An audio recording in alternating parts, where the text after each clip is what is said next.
When we talk of energy these days, hydrogen is increasingly a major part of that conversation. It has its challenges as an energy source, but companies like Norwegian organization Hydrogen Pro keep pushing the boundaries of engineering to come up with cleaner, greener, and perhaps most important, cost-effective production methods. I'm Andrew Wilson, and I'm here in Davos to speak to the Hydrogen Pro team about the future of green hydrogen.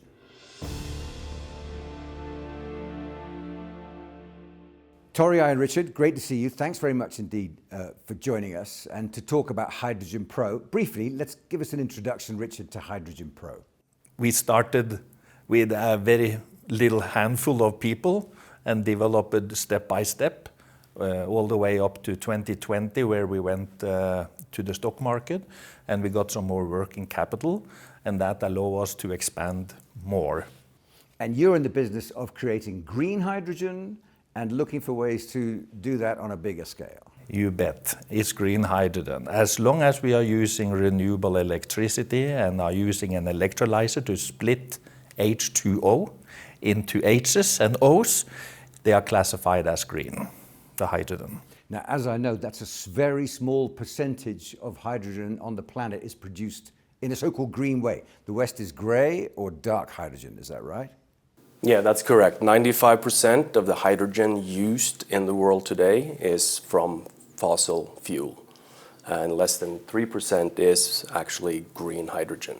Fine, so there's our dilemma and our motivation all there. Is it worth it? Do we need the hydrogen? Hydrogen you need anyhow, so it is a discussion, should it be green or grey? And when we are looking outside and we see the climate change, I think most people, they wish to go back again to the green because that's what we used to have. And remember, Michael Faraday, he published his law about electrolyzers in 1834. So this is soon 200 years ago, so it's nothing new. They always used hydrogen from electrolyzers in the good old days. So that's a transition issue. We'll get onto that in a moment. First of all, what about the applications? Is the market ready to use hydrogen in more inventive ways? Yeah, the market is ready, and you find hydrogen use in pretty much every industry out there today.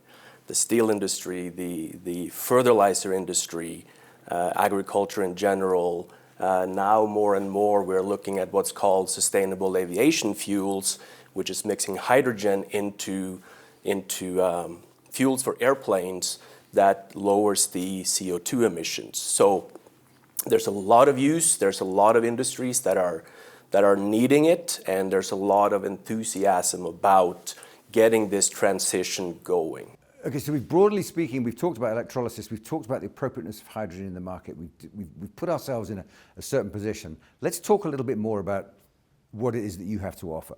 What makes Hydrogen Pro the place for energy suppliers and users to go to?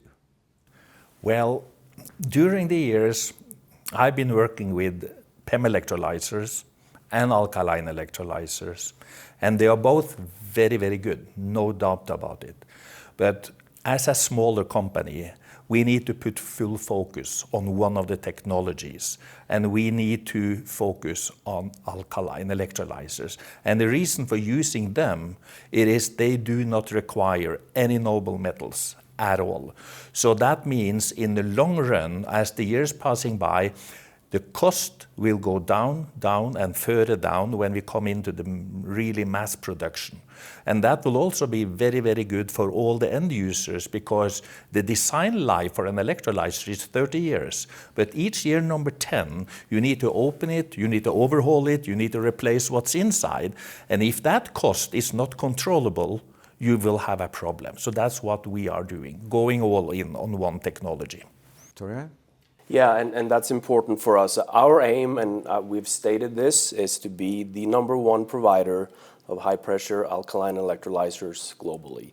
So we're focusing on this one technology. Like I mentioned before, we do a lot of R&D around this one topic, and that's how we aim, and that's how we feel we will become the industry leader. Torjay? Yeah, and I think to go back a little bit to what Richard was talking about, the cost of producing green hydrogen. Yes, electricity cost is about between 70 and 90% of that cost. We get a lot of requests, and I see a lot of people who are opposed to the transition, saying that the production cost of electrolyzers needs to come down significantly in order for this to even be anything that's going to be sustainable. But as Richard alluded to, we are an R&D company as well. We do R&D, engineering, as well as equipment manufacturing. Part of our R&D piece is to help improve on a technology that is 100 years old, that very little has been done in those 100 years to improve the technology. We are now, as he said, in generation 3, where we can see that savings of 13 to 14% on the electricity cost is possible. So it's not about, in my opinion, it's not about being able to deliver a cheaper electrolyzer to the end user, but allowing that end user to buy an electrolyzer that over the lifespan of the production, 10, 20 years, you save 10 to 14% of your operating cost. That, in my opinion, is what sets Hydrogen Pro apart. Yeah, and I might also add on, when you have a more efficient system, you are generating a lot less heat. Again, you need less cooling water, and you can make a closed loop so you don't lose any cooling water at all. And this is maybe not so very important for us up in Norway, but in the Middle East, in other places where it's high temperature and it's a lack of water, this is really something that contributes to the whole balance of the plant. So we are not only working on the development and R&D inside the electrolyzer, we are also looking at all the innovations around the system, what we call the balance of the plant, because the final end user, what's important for him or her, it is that what do they pay for the 1 kilogram of hydrogen in the very end of the day. Richard, Torjay, pleasure talking to you. Thanks very much indeed. Thank you very much. Thank you too.